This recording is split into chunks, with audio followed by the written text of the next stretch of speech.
I'm technically challenged. My name is Lisa Rudi, and I've been an academic advisor at Wharton for about a decade now. So I know the curriculum pretty well. I'm really excited to talk to you all. Before I started in the MBA program office, I also worked in the healthcare management department as well. So we have a healthcare management major. So if any of you are thinking about that, I can definitely speak to that program. But I'm really here today to talk about the Advising Support Network, what we are, who we are, and also then the academic side of the house and how we work together. So let me sort of kick this off. Okay. So, you know, I think a few of you have been on some of these before. The Academic Support Network came about a couple of years back when we were finding that, you know, everyone was working in a bit of a silo. And here you had the academics team, you had the career management team, leadership, student life, and everyone's working with you, but sort of in their own box. And there are so many ways that our departments interact, and we can find resources for you as a team. So hence the Advising Support Network came about. So I think I'm the easiest example to show with academics. Well, for instance, we've worked pretty closely with career management to find like what courses would help you when you're recruiting for consulting, for banking, for CPG. So we've come up working with the faculty, with the staff, like a list of courses that as students are preparing for the recruiting cycles, maybe start here or start here. So we all work together pretty closely. I love being a part of this group because basically if I can't find you an answer, if I don't know, I probably know someone who does know an answer for you, be it academically related or not. And it's just been a lot of fun supporting the students through our Advising Support Network. So I'll kind of start on that note. And then really today is, I don't want to get into the weeds too much. I know I really want to give you guys a high level view of our curriculum, talk about our core, our fixed and flexible core, talk about our electives and majors. Then I'll lead into more of the domestic, international, academic opportunities, and then Q&A. But honestly, please, guys, I don't want to talk at you for an hour. I see a lot of cameras on. I love it. Like, it's nice to see your faces. So let's talk through, as you have questions, Case, I'm just going to ask you maybe to, see if I can pull the chat up here. Just keep your eye on that. I already have somebody who's interested in the healthcare management program. I love it. We will definitely talk about that when we get to majors. I'm just going to be, you know, please interrupt me, whether it's taking yourself off mute or throwing something in the chat, and we can go from there. All right. Let's see here. Okay, our next slide. All right, I want to give you an idea about what a Wharton MBA entails. And I put this slide in because I think it's a little deceiving. If you look at our website, you'll see, oh, it's 19 credit units and 21 credit units maximum. And you're like, you guys are all saying like, what does that mean? Like, why would I even care about that? Well, I think the big thing to note here is that we have courses in 6-week increments, our half credit courses, and then full semester 12-week courses.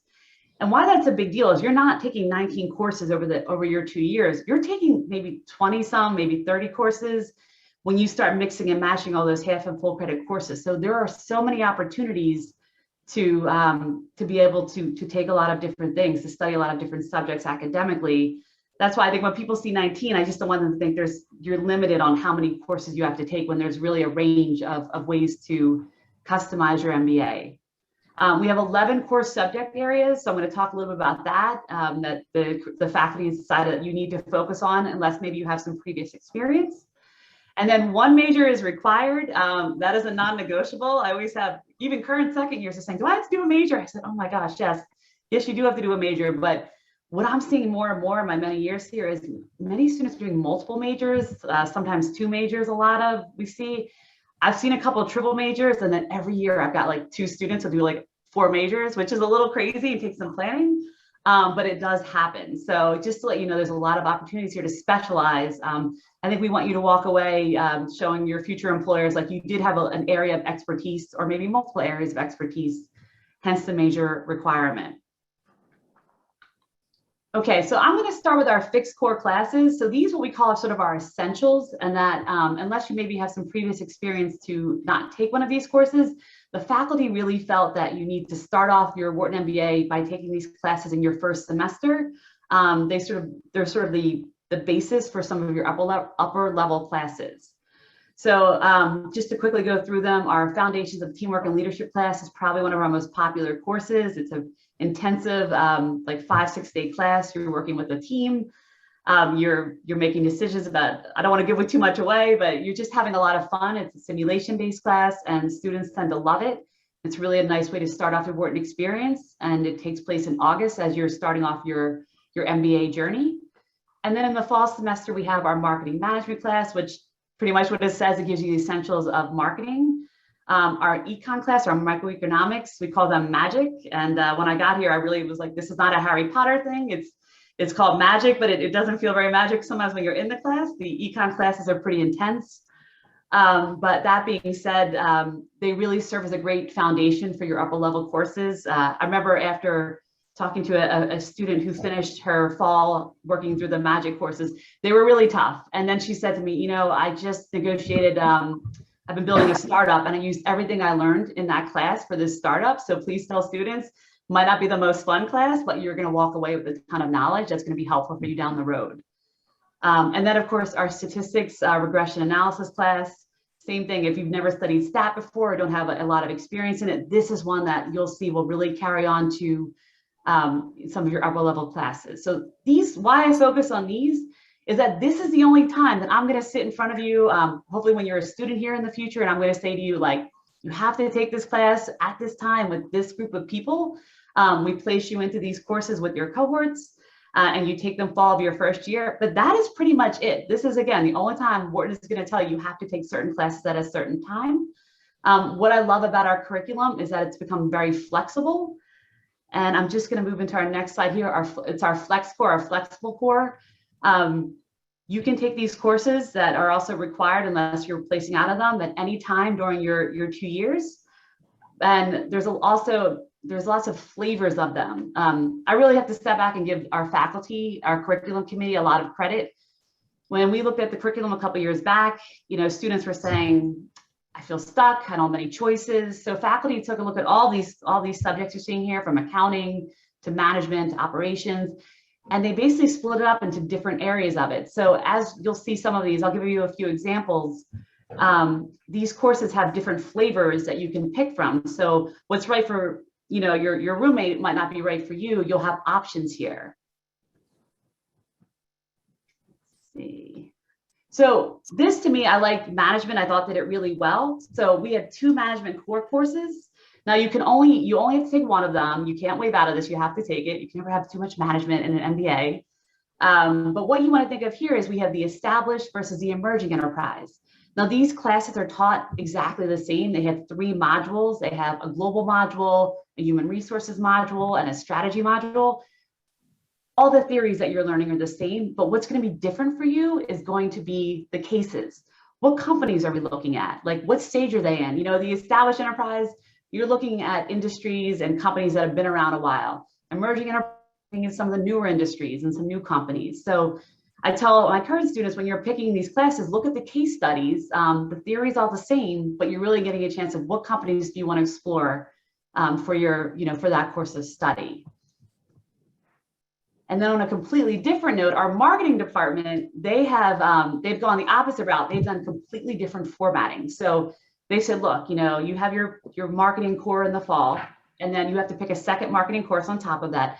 We're going to teach you the same theories and, you know, information, but we're going to teach it in very different manners. So if you're looking at marketing 612, dynamic marketing strategy, that is like a 6-week case lecture class. So you're kind of like your first marketing class in the fall, you're sitting through like a normal class. Whereas if you look at the strategic marketing simulation, that is like a 4-day intense simulation, similar to the management 610, the teamwork class. You're in a team, you're doing rounds, you're competing against other teams. It's a little bit more of a hands-on learning experience. So what it's going to come down to is what you prefer. Might be based on timing, it might just be based on, you know, you prefer the hands-on, so you're going to do the simulation, or you really like the 6 weeks, take some time to absorb the material. So again, you get to choose what flavor of marketing that you would like. So again, these are just 2 examples of how our flexible core really have flexibility in them. There's just a lot of different formats here. And then I'm going to jump into a topic that's sort of near and dear to my heart at the moment. So as we're getting ready to welcome in our current class of students, we're working on what's called our waiver guide. I know there's so many of you on this call, and you have previous experience. Maybe if you're a CPA, please don't sit through accounting. That is just not a good use of your time or is your classmates' time, because I have students saying, the guy next to me is a CPA and he's asking me really tough questions. Well, we don't want you sitting in that class, that you've already studied and you have professional experience in. So we offer waivers in the variety of classes: accounting, corporate finance, both sets of economics, marketing, statistics. Sometimes it's through an exam. Sometimes it's by submitting your resume that's showing previous work experience. Or again, if you were like, let's say an economics undergrad, you have placement into an upper level class. So there's a lot of different ways that you can, like I said, sort of customize the core to your needs. Again, we don't want you wasting your time on subjects that you've already studied. We'd rather you be taking upper level electives and filling your schedule with other subjects. And then I'm just going to go into one more, because I see some questions coming in. I just want to get to one more slide here and just to show you guys just about how flexible our curriculum is. This is a slide that we show our new students. Like, this is how you're going to start off your curriculum. All those things in blue, that management 610, the marketing, the econ, the stat, that's all on their schedule. Again, unless you have waived out of it or placed into, let's say, an accelerated version. But to me, the big part about this slide is all the red. Look at all the flexibility. I'm seeing more and more students take electives in their first semester. Sometimes they push core to second year. Again, if you're not a marketing major, then maybe taking the marketing core class in your second year is a better use of your time. So that's really how you have a chance to customize your curriculum here. All right, Case, how am I doing on questions? Let's see. Yeah, we got a lot of great questions. So why don't I read a few? Sure. And I'm going to answer them just so everybody can hear it. Does that work? Perfect. Okay. So I'm going to actually save the healthcare management program towards the end, if that's okay with everyone. I do want to get to some more broad topics. So the first one is, how would you advise an applicant from a non-traditional background who may be equally interested in exploring opportunities in finance, consulting, and entrepreneurship? How should and this question I can answer, how should that applicant best elaborate career goals in their application essay? So Lise, why don't you take the first part and then I can take the second. Okay, in terms of like exploring all the opportunities in finance, consulting, and entrepreneurship, actually, I kind of love that, because our entrepreneurship and innovation major and our finance major have a bit of overlap, and that is something we tend to see students double major in. I think you'll find that within the amount of electives, you have room to actually explore all those areas. Again, a lot of the finance classes are pretty straightforward, but the entrepreneurship major, the way that sort of interacts, even just with consulting in general, is that I love that major because there's a lot of different areas. It covers operations, marketing, there's some healthcare in there, there's legal studies. So I feel like in the entrepreneurship space, you have a lot of classes that you can use towards maybe entrepreneurship, but then find some of the electives that also might apply to consulting.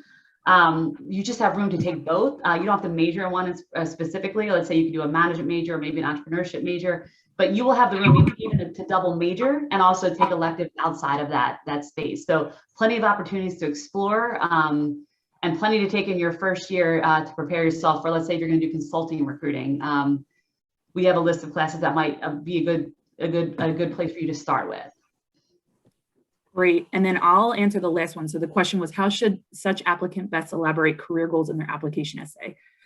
So I'll say two things. One, and this is not a pun, I promise, but we do have an applications tip webinar that I would highly recommend. And we go specifically into talking about how you elaborate your goals and what your essay looks like, et cetera, et cetera. What I will say is we're very aware that coming to business school, not everyone, and I'll say not everyone, it's about 41% of people are looking to change and pivot when they come to business school in terms of career goals, in terms of academia, in terms of what they want to do. So we're never going to sit here and read your application and go, well, they don't know exactly what they want to do for the next 30 years of your life. That's not realistic. What we want to know is, how have you gotten to where you are now? What was the catalyst in your career at this point to decide you wanted to go to business school? And how do you think Wharton is going to make an impact on whatever you want to do in the future, even if it's, I don't know. I'm not sure, but I'm fascinated by entrepreneurship. And I think Wharton has the best facilities and professors or whatever to propel me. Again, that's off the cuff on my end. That's not a specific advice on entrepreneurship. But we really want to know how you can look at Wharton and see how Wharton will impact the way your future will be derived. So just a little bit there. And again, don't want to focus too much on applications because this is very much focused on ASN, but that is just an applications quick tip. Okay, the next one. What major would be best suited for someone looking to pursue opportunities consulting young organizations in emerging economies or just outside of the US? All right, so that's a good question because that really kind of leads me into my next slide. So I wanted to show you guys we have 19 majors. I have 18 here on the slide. Our 19th is sort of an individualized one that you can develop yourself, which is probably a conversation for a different day. But so you have all these majors here in front of you. You know, we have a few new ones out here. I think the one I like to highlight is our quantitative finance course, finance major, which just started this past year and students are really enjoying. In terms of like the question about what's the best major, I struggle with that sometimes because what I find is you guys, I love it. You come in like fall semester and I get to preterm and students have this spreadsheet because you guys are type A and we have some former consultants out there and you like are ready to go. You're like, I want this major, and this major. And like 6 weeks in, you come back to my office and you're like, oh no. And even more so further down the line, you go to your summer internship and you tend to pivot again. So I tell current students, don't spend a lot of time first year stressing over which major you want to finish. I say, figure out what classes are going to help you best for your summer internship. And then I feel like after you go internship, that is when you start to really finalize what you want to do. I mean, I have a lot of students who just take the full core in their first year if they're brand new to business because they're like, I'm not sure what I want. So I'm just going to take, you know, everything from management, operations, and marketing, and then I'll sort of make my decision. For some people, like, you know, this question specifically, like a management major might help, but also we have a multinational management major, which to me would just be great to focus on all these things outside of the US. So that's a great major because you're getting the management skills, which you would need for consulting, but then you're also getting the cases and the theories of looking at companies outside of the US. So there's a lot of international focus here. I know I saw some questions about dual degrees and I'll talk a little bit about that later on, but for like students interested in the lauder program, they have specific requirements that they have to take internationally focused courses at Wharton. So I'm pretty well versed in those as well. There's a lot of courses that focus on companies and just cases outside of the US. So definitely a lot of options there. But like I show you the majors now, and I tell students in our, you know, even for you coming in, we tend to joke with you because you'll have to put, and Casey will tell you on your application, you have to list the major. And then I'll be meeting with a student, you know, in preterm and they'll say, why did I put real estate? And I'm like, well, maybe that's what you thought of at the time, but you know, you have plenty of chances to change your major. You're not bound to it by any means.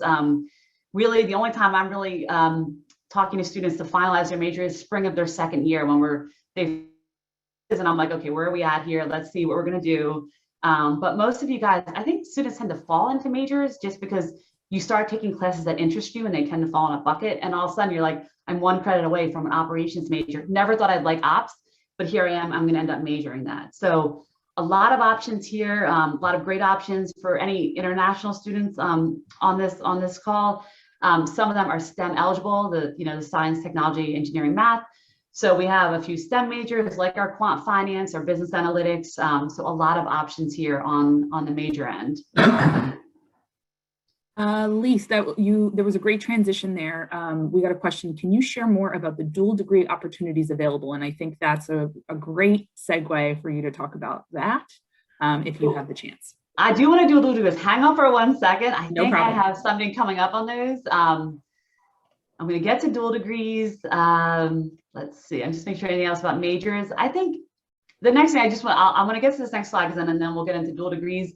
I think the one thing to note about Wharton is that we have a ton of academic resources. And why I just like to highlight this here, I'm not going to go into all the details, is that I think what surprises a lot of students is that they do have, besides like they have the ASN and they also have a lot of other resources.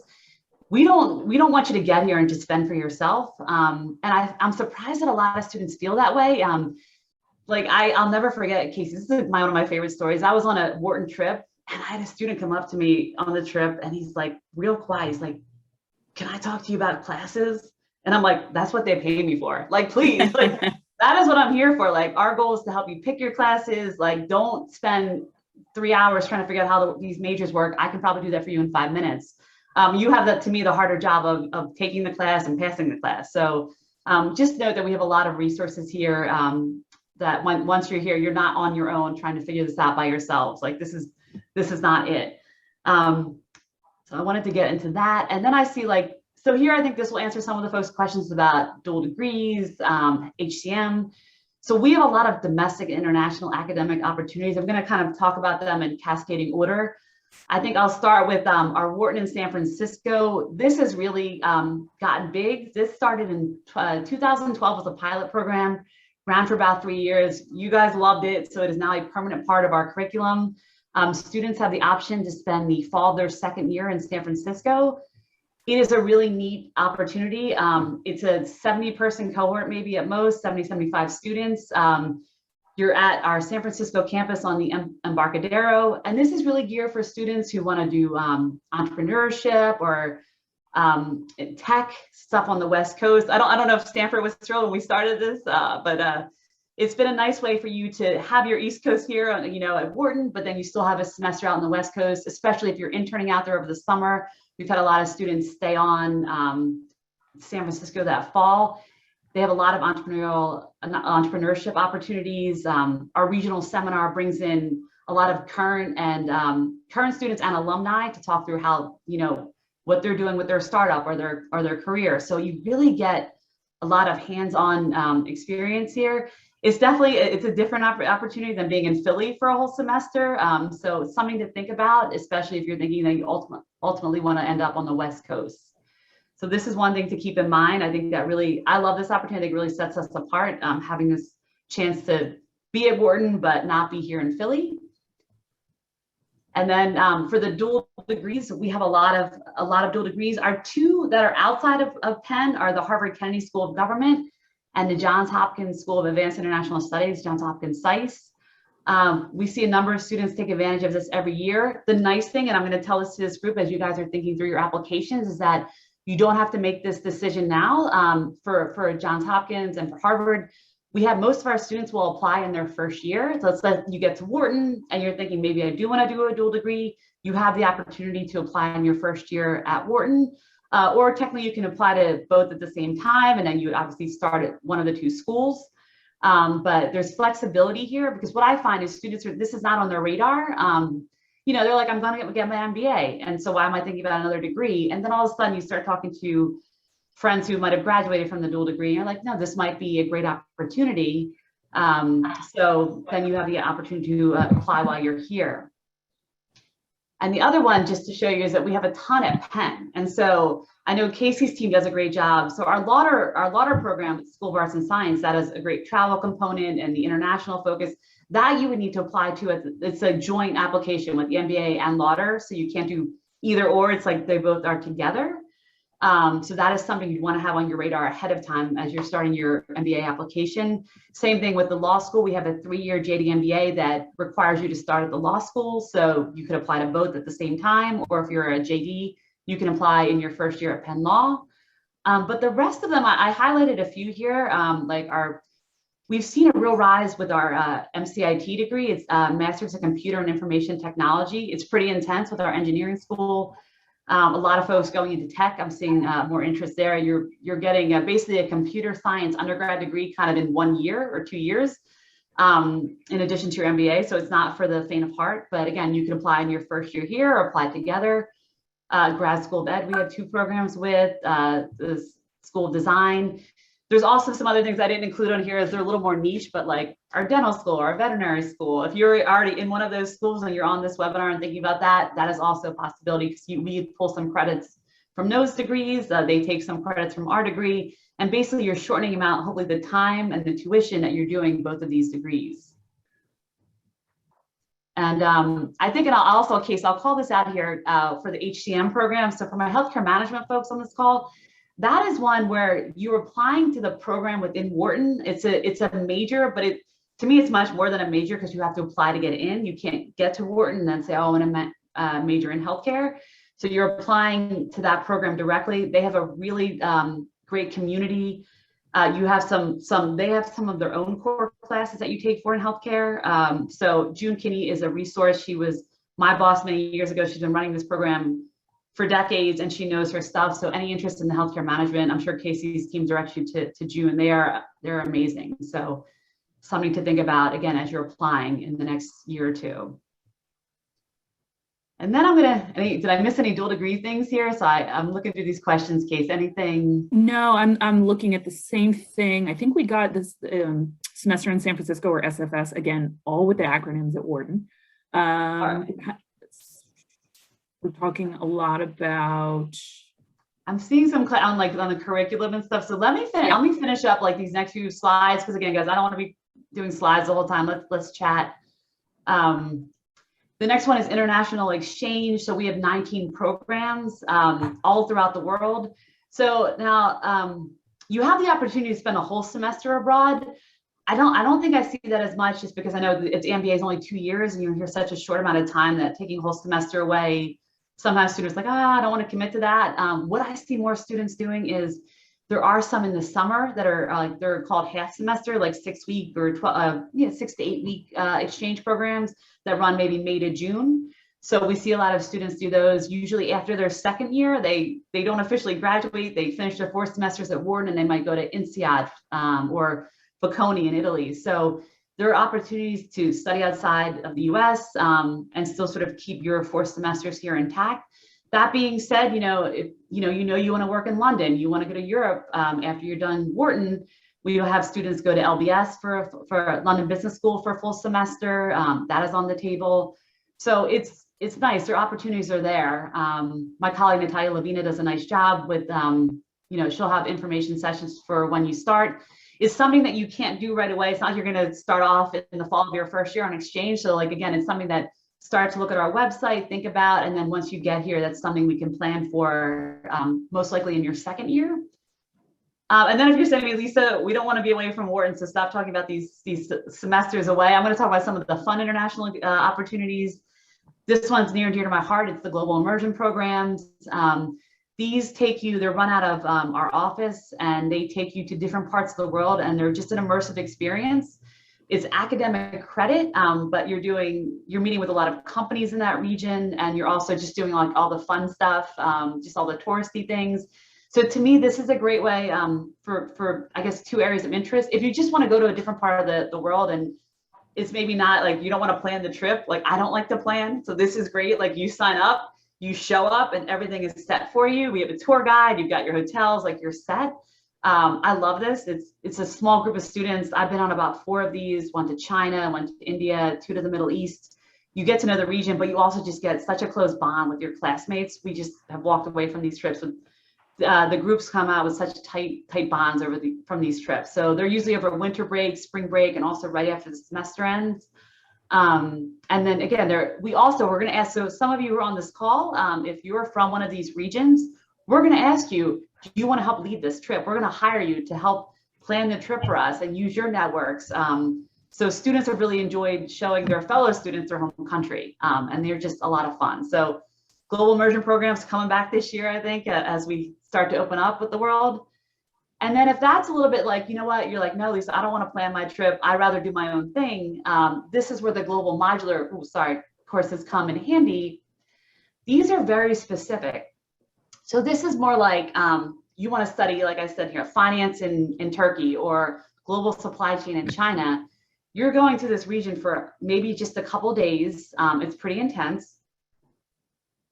You're having maybe 4 days, 5 days of classes. I mean, we're talking full days of classes, like 9 to 9. You're meeting with companies, you're having lectures with the faculty.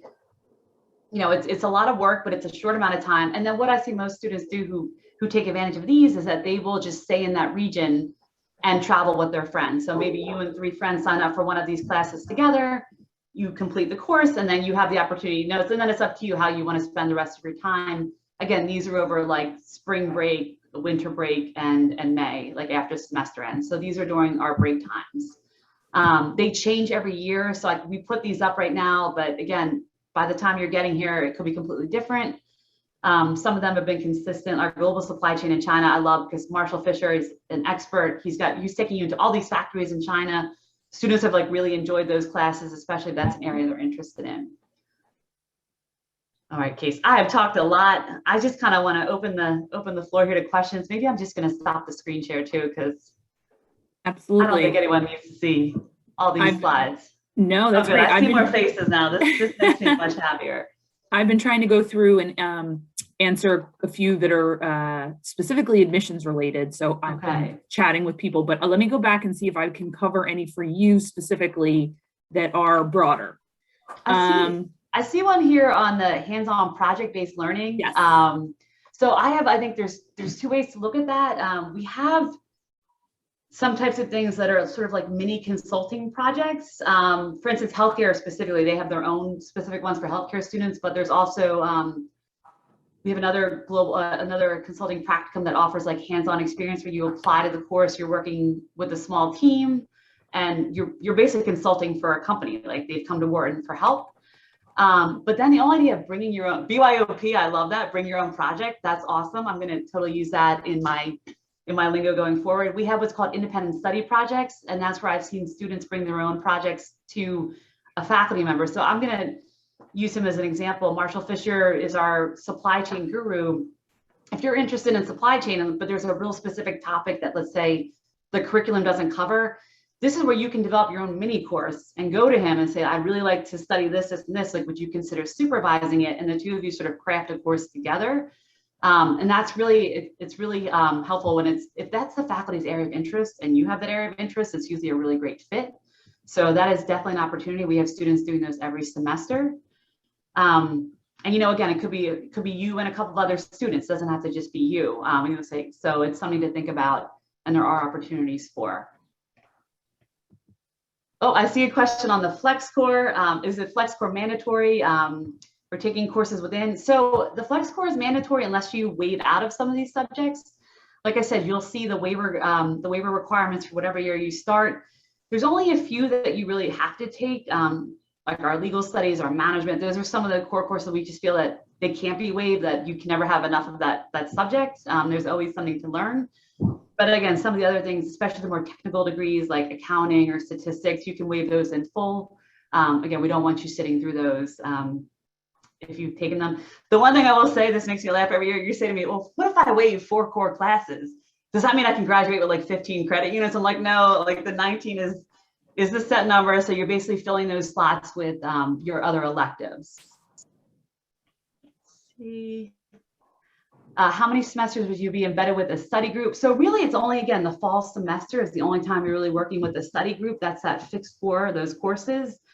It's very flexible now. So I think people enjoy the study group, but then obviously once you're moving on, a lot of the classes here have a lot of teamwork, which of course is part of your training as a business leader. So you'll find that down the road, but a lot of faculty, I think, allow you to choose your own group. So it's really just that first semester. Let's see. Oh my God, I see a lot of messages, Casey. So you have to help me. No problem. I see a question about picking electives. So we have. I'm not gonna scare anybody. We have the most amazing course selection system. Depending on which student you talk to now, some of them are terrified of it, and other of them love it. It's a crazy algorithm that there's a whole academic paper on, and I will get it for you if you want it. But basically, our system takes in, you all put in your preferences.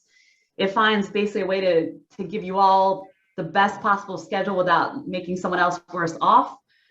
It's a really neat system, and I've seen students can get into the courses they want. If you're picking the 3 most maybe popular courses, you might not get into them all that semester, but remember, you're here for 4 semesters. I rarely have a student come to me and say, I never got into this one course I wanted. There are plenty of opportunities to do it. So don't let that put you off. And there's so many electives. I think there's 200 and some electives. So it's funny what you're interested in and what someone else is interested in. You start to find that with the exception of maybe like not even a handful of courses, most folks are getting into the classes they want because everyone's interests are so varied. Does the core curriculum cover most of the first year or concentrate in the first semester? The core curriculum, I'm seeing most folks get some of the, I call them like the the sort of major core courses, like I'd say 95% of you take accounting in your first year. The management core course, it's just not a bad one to take because you have, it's something that you can all relate to. Maybe one of the finances. What I tend to see spread out is like things like marketing, operations, legal studies. If you're not interested in that area as much and you're saying, I'm going to do private equity this summer and I want to take finance courses, you know, then you might not be taking those courses that first year. You might push into your second year. Let's see. Students coming from a family business background, we have some courses actually dedicated to family businesses, and I think we have a whole center at Penn that actually focuses on that. So I can only think of the one course at the moment, but I think what you'll tend to find is what areas you want to look at within your family business. We will probably have a course that addresses that, and you can work with a faculty member there to maybe address your specific concern within your family business. I think the nice thing about our courses is that you guys all bring your experience. So someone might have a question, and then you might bring up your issue, and then you might find 3 other people in your class are in their family business with the same, you know, a similar issue, and then you're all working on it together. Let's see. Well, there's a lot of questions here. I'm going to jump ahead here. MBA semester in San Francisco, Wharton INSEAD. What are the implications of taking one of those opportunities? I think with the semester in San Francisco, you're taking all Wharton classes. One of the things we joke about with our current students is that all of the classes that we offer out in San Francisco, you probably couldn't afford to get them all in one semester in Philly's campus. So it's sort of nice. You don't have a lot of selection, but you're getting every class you want there, because again, we have enough room for you to take every single class in San Francisco. In terms of majors, you can do more than one major with the San Francisco campus. You would just want to make sure, and again, we would help you plan that.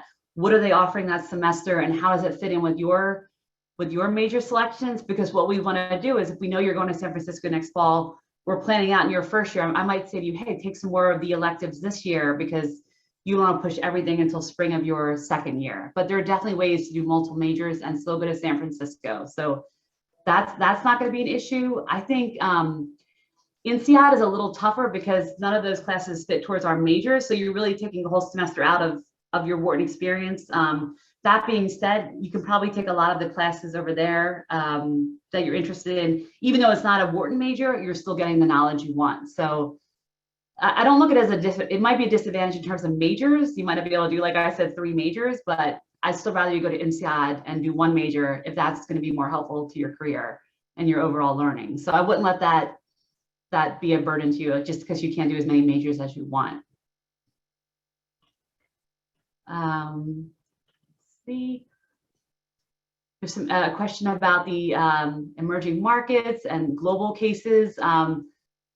I think this one I love from my Lauder folks. I have a whole list just from the Lauder program of internationally focused Wharton classes. So I can tell you that I can think of at least 25 off that list off the top of my head, anything from international banking to private equity and emerging markets.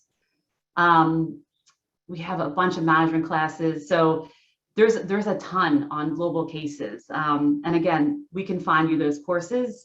I think our faculty, we have a lot of international faculty. So I think some of it's just starting to seep in just from them. I know this fall we have a course focused specifically on managing organizations in China. Regina Abrami is one of our Lauder faculty, and she's, I think, lived in China. She runs the China Trek for Lauder. So again, you're getting she runs the global Trek for Lauder, but you're getting some firsthand knowledge of people who've been abroad teaching you. So I think you'll find plenty of courses and opportunities to take globally focused classes. And let's see. Okay, this is a good question. Greetings from India, so hello. You're saying the question here is which electives, which advisors and all the different schools can help you choose the electives based on your career goals if you're not sure. I think this is where academics and career management will be able to help you jointly. The one thing we have is called career tags, where as you start to look at electives, you can see what industries or what areas they focus on and filter those. And career management had a big role in this because they're like, here's the industries our students are looking at. We're sending that to the faculty. We're saying like consulting. So you might have a bunch for consulting, whereas you might have something like cryptocurrencies, and that might be a much smaller list. But faculty have taken a look of all these topics and sort of mashed that up. You'll also see in the career management, I know Colleen spoke a bit about this, as they start to do their presentations when you arrive and let's say you're thinking through CPG, well, like here's some of the marketing courses that are particularly helpful. There's definitely opportunities between our office and career management to help you here. And I think a lot of times what will surprise you guys is that it might not be things that you think of.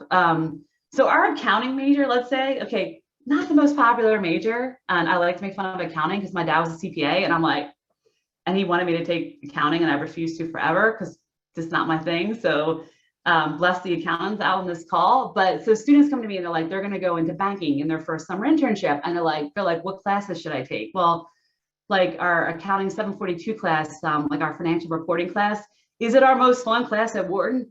Probably not. Is it one of the most helpful classes for investment banking? Heck yes. So again, this is where you're going to start to learn that what you think, you might think I have to take all finance courses. You're going to find that there are a lot of courses in different areas you might not even be thinking about that are going to be helpful to you. And this is where academics, career management, and also some of just our current students are going to come into play. I think, Casey, the one thing that's not talked about at Wharton enough, I think we've talked about is you guys are a great bunch of people. Like you all help one another. So like I get a lot of feedback from my second years. They come back from their internships and they're like, I really wish I did this last year. And this is knowledge that they will pass on to you directly and they will pass on to our offices and we're passing on to you as well. So you're going to get a lot of feedback we have our student life fellows, our leadership fellows. As you're starting to figure out your Wharton journey, they're going to be able to help you and be like, you might think you need this in your first year. No, you really don't. You can focus on this and put this on the back burner. Let's see, some application questions here. I'm just going to jump into another majors question real quick. What are the majors and electives that you can choose if you want to get the STEM designation? This one I really like. We have, I think, 6 STEM majors right now. They range from business economics and public policy, our operations major, quantitative finance, business analytics, statistics, and I know I'm missing one. Oh, our newer one, it's called the bees major. So I just think of a bumblebee, but it's our energy and environmental major. Why I like to highlight this, I think what was really disheartening when I started advising years ago was students would say to me, look, I want to be a finance major, but I'm also going to be a stat major. I hate statistics, but it's a STEM major and I'm going to do it just because I also want that for STEM. What we're seeing now is students are actually getting to pursue majors they like in the STEM field. I think my favorite, I should have a favorite major, but it's the business analytics because that major encompasses accounting, finance, management, ops, marketing, and stat. Plus you can even pull a credit from another school at Penn. So for instance, some of our engineering electives that other schools at Penn offer, that can count. I love that major because students get such a broad, they have such a broad array of choices. So, again, you're not taking 4 credits of statistics. You're taking a credit of marketing, credit of ops, of accounting, and that's your business analytics major. It's very quantitative, but it's a great major. Same thing with our quantitative finance, brand new. So many students were like, I want to be a finance major, but it's not STEM. Now we have the finance major. It's a STEM major. It's not for the faint of heart. It's pretty intense, but some great classes. And we also have now the Jacobs Scholarship. What comes with that? You can apply. That covers, I think, what is that case? I think it's like $25,000 for the year for our quant finance scholars. So yeah, Case, if I'm missing anything there, but that's another great opportunity. No, that was, I think that was all encompassing. Yeah, I also will say the business analytics major I'm always in awe of anyone who can do that so well, because that is not in my natural wheelhouse. And I just think those people are amazingly, amazingly bright. Not that everyone else is not bright at Wharton, because they are, but that major is just top notch. Well, I have to grab this other question. Okay, from our caller here from Fishtown. Ooh, that's a part of Philadelphia. I can't wait for you guys to come to Philly. It's an awesome city. It's my hometown. Very excited for you to get here. And if you're a New York sports fan, I will still try and be nice to you. So I'll try not to hold it too personally. But okay, so the question here is the flexibility about the curriculum and taking classes in other schools. So this is great. I'm going to go back to that original slide of the 19 credits. Every Wharton MBA has to complete 15 credits from Wharton. So those are Wharton credit units, like classes at Wharton. But you have those other 4 credits to get you to 19. That can be any graduate classes at Penn, dual degree, exchange programs. So like I've seen, and then you have those 21 credits, and those last 2 credits, I call them your fun credits. You can take anything with that. When I got here, everyone's like, I want to take digital photography. And I'm like, okay, like that could be your fun credit. And then they realize that they have to run around Philly taking pictures for 6 hours a week, and then they drop it.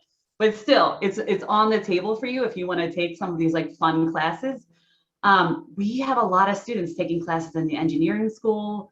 Grad School of Ed is another big one. Lisa, I actually just graduated from the Master in Law program, and every one of my classes had Wharton students in it. So there's a big cohort of students that are taking programs or taking classes, in the law school. Oh my God, the law school is another big one. I know I had one of my current students wrote to me the other day, and he's like, I need a class on contracts. And I'm like, yeah, check the law school for that one, because I'm not sure if we have the in-depth knowledge at Wharton, but yeah, so there's plenty of opportunities. You could start doing that from day one. So please, like, that's going to be something. And I throw this on the table. Like, I want you here, of course, to take Wharton classes, but you're also here to take advantage of Penn. And it's a huge university with so many opportunities. So please, yeah, definitely keep that on your radar, because if there's things that we can't find in our curriculum that fit your needs, we will definitely look outside of Wharton to find those. Kind of same thing with the B's major, or the energy major.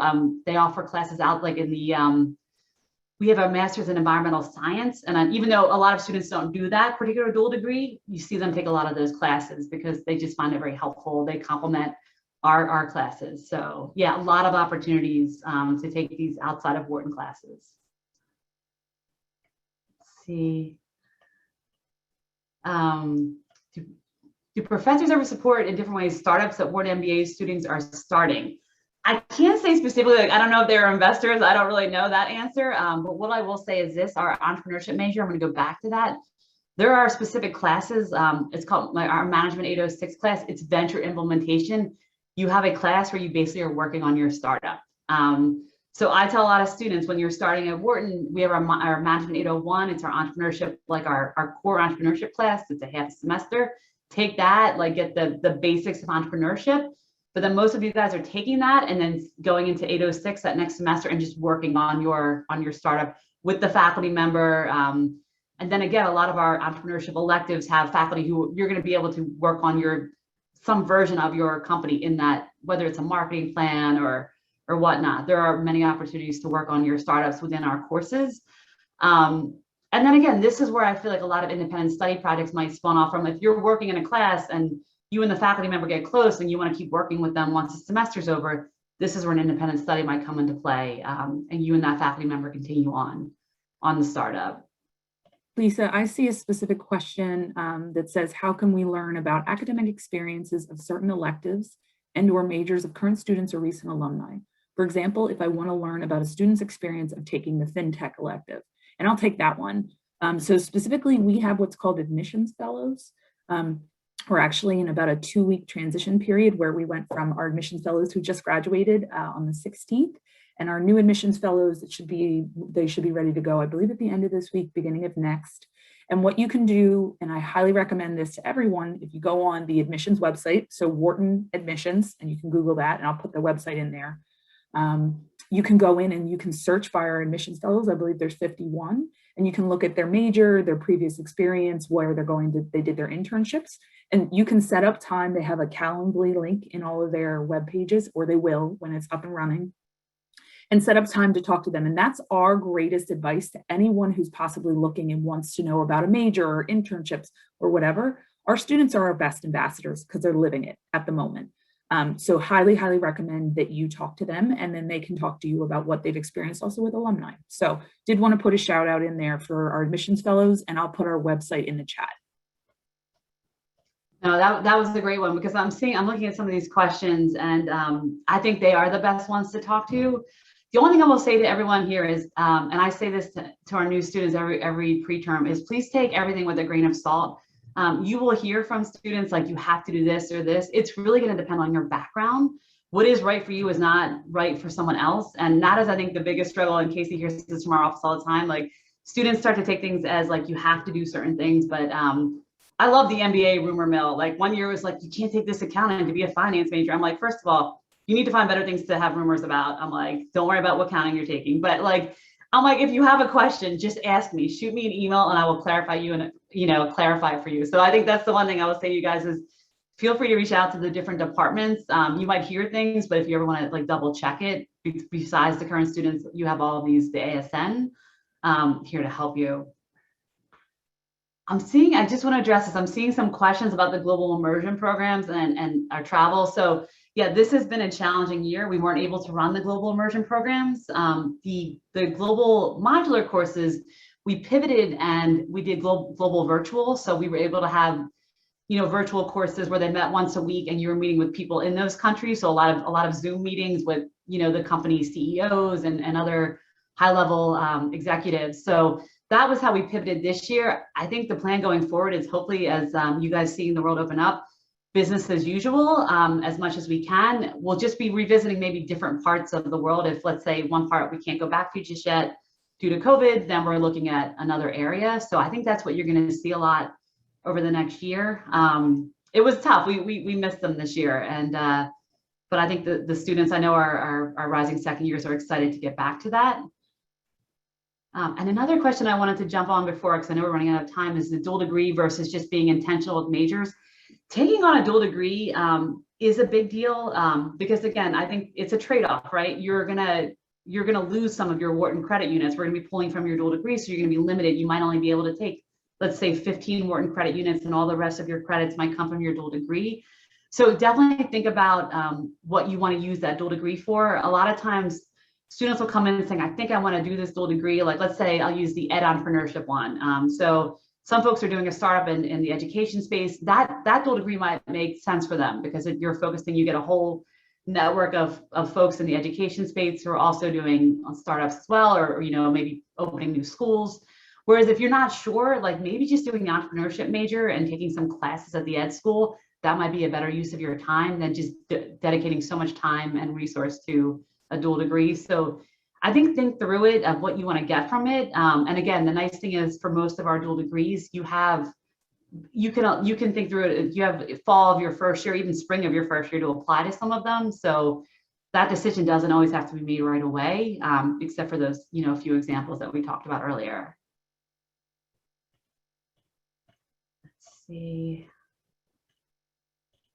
In case if I miss any of the big ones, there's so many questions here and I'm feeling really bad that I can't get to all of them.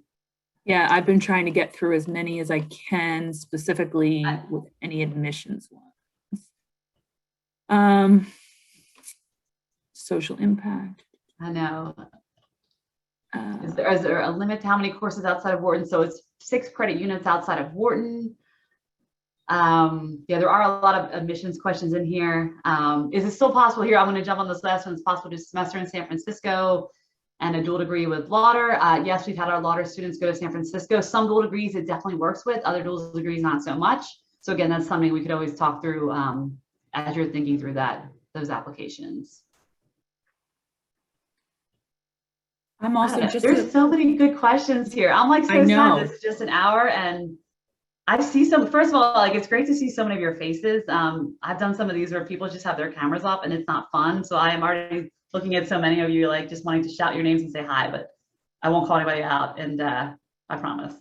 Yeah, I totally agree. Thank you everyone for being such an attentive and thoughtful group. The questions are absolutely amazing. Here's a great one. What is the average class size and how big is the largest class? I say our average class size, it's on the larger side, maybe like 60 people is probably like our average. And then some go as high as 78 and then some go as small as 40. I guess 40 would be our lowest. But what I tend to find is faculty will break you out a lot of times into smaller groups. So it's not like you're sitting there being lectured at for an hour. Like they also want a lot of class participation, which has surprised some students, especially some of my international students. I'm like, no, we really want to hear from you. Like, don't be coming here thinking you're going to sit in the class not saying anything. Faculty want you to speak and participate. That is a big thing. So be prepared.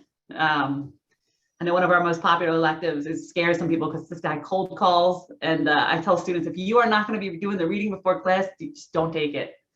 I said, because it's not going to be pleasant for you when he pulls your name out. So totally agree. Yeah, but no, it's a lot of good classes. We just hit 1 o'clock, and I want to be respectful of Lisa's time. So I want to say thank you to everyone who joined. Again, your questions have been absolutely phenomenal. You've been so attentive, and thank you for having your cameras on. Again, it's lovely to see everyone's faces. It makes it feel like we're really talking to you in person, which we hope to be doing so very shortly. I'm going to put a